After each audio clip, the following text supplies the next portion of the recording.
Halina at matuto sa asignaturang makabansa para sa ikalawang baitang, Quarter 1, Week 3, kasama si maestra mo.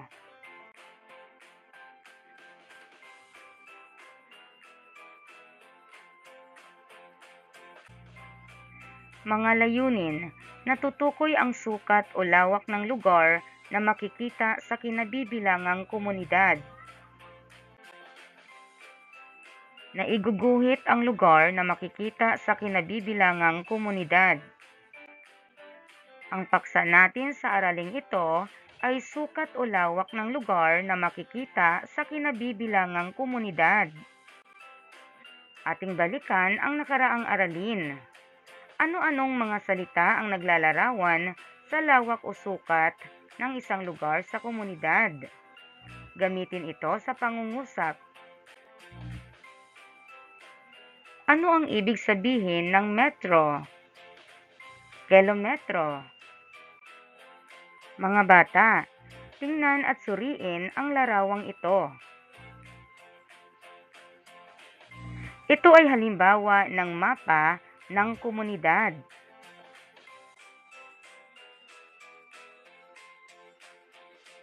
Ano-anong estruktura ang makikita natin sa larawan? Liban sa mga estruktura, ano pa ang makikita natin sa mapa na bahagi ng komunidad? Gaano kaya kalayo ang distansya ng simbahan sa mga kabahayan? Gaano kaya kalayo ang distansya ng pamilihan sa paaralan? Anong unit ang maaari nating gamitin bilang panukat sa lawak o sukat ng lugar na makikita natin sa komunidad? Ngayon ay ating alamin ang metro at kilometro sa pagsukat ng haba at distansya ng mga bagay o lugar. Ang metro ay ang pangunahing unit ng distansya sa pandaigdigang sistema ng unit. Ang metro ay ginagamit sa pagsukat ng lapad at haba o distansya ng mga bagay tulad ng mga gusali, bahay, lupa at marami pang iba.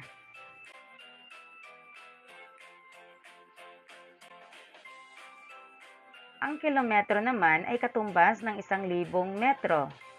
Ginagamit itong panukat sa mahahabang distansya o mahahabang bagay kagaya ng tulay na makikita natin sa larawan.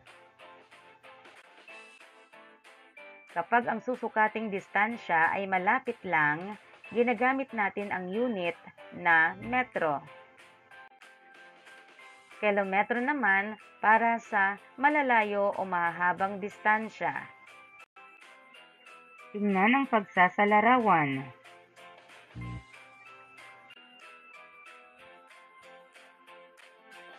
Ating basahin ang kwento. Ang komunidad ni Gon.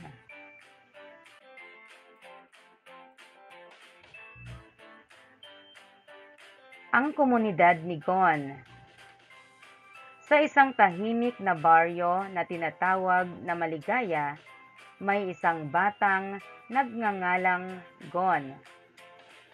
Isang umaga, siya ay naglakad-lakad sa paligid ng kanilang komunidad upang tuklasin ang kagandahan nito.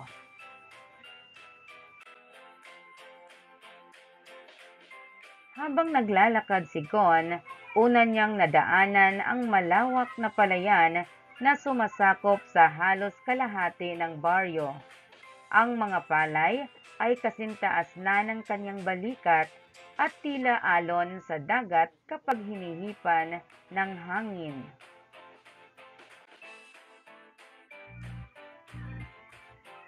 Tiningnan ni Gon ang kalayuan at namangha siya sa lawak ng taniman. Sa paglakad pa ni Gon, narating niya ang sentro ng komunidad kung saan matatagpuan ang maliit na plaza.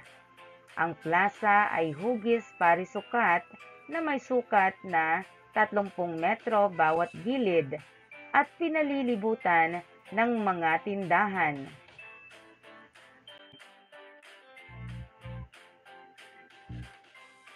Sa gitna ng plaza ay may isang malaking puno ng mangga na nagbibigay lilim sa mga tao tuwing tanghali.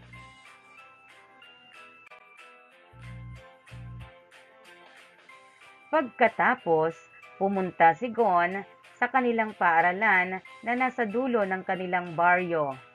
Ang paaralan ay may malawak na bakuran na ginagamit ng mga bata para maglaro.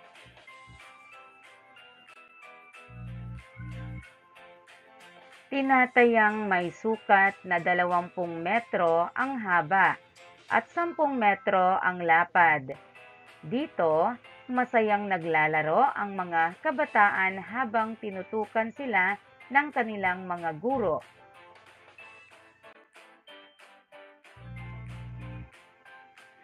Sa huling bahagi ng kanyang paglalakad, nadaanan ni Gon ang ilog na dumadaloy sa gilid ng baryo. Ang ilog ay may lapad na 10 metro at ito ay umaabot sa Karatig Baryo.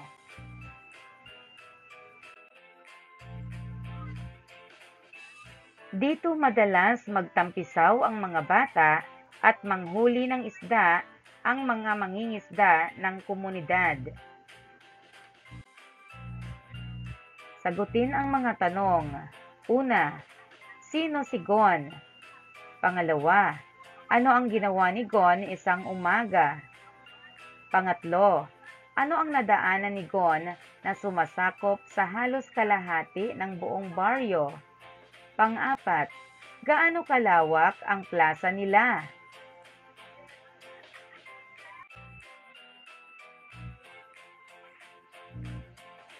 Panglima, paano inilarawan ang paaralan? Gaano ito kalawak? Pang-anim, ano-anong mga lugar na nabanggit ang makikita rin sa ating sariling komunidad? Pang-pito, bilang mag-aaral sa ikalawang baitang, magagawang bang ilarawan ang iyong komunidad? Gawin ang unang gawain. Gumamit ng coupon bond, lapis at color. Iguhit ang mga estrukturang makikita ninyo sa kinabibilangang komunidad. Gawin itong isang mapa na nailalahad ang pangalan ng bawat lugar o estrukturang nakapaloob.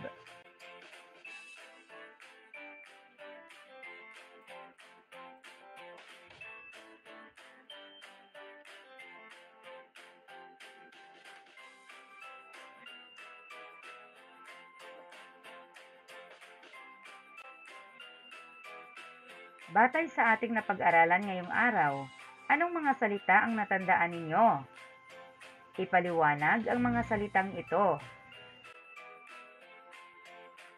Gamit ang iginuhit na mapa, ilarawan sa klase ang lawak o sukat ng mga lugar na makikita sa drawing. Gamitin ang mga salitang naglalarawan: malaki, maliit, malawak, makipot, malapit, malayo.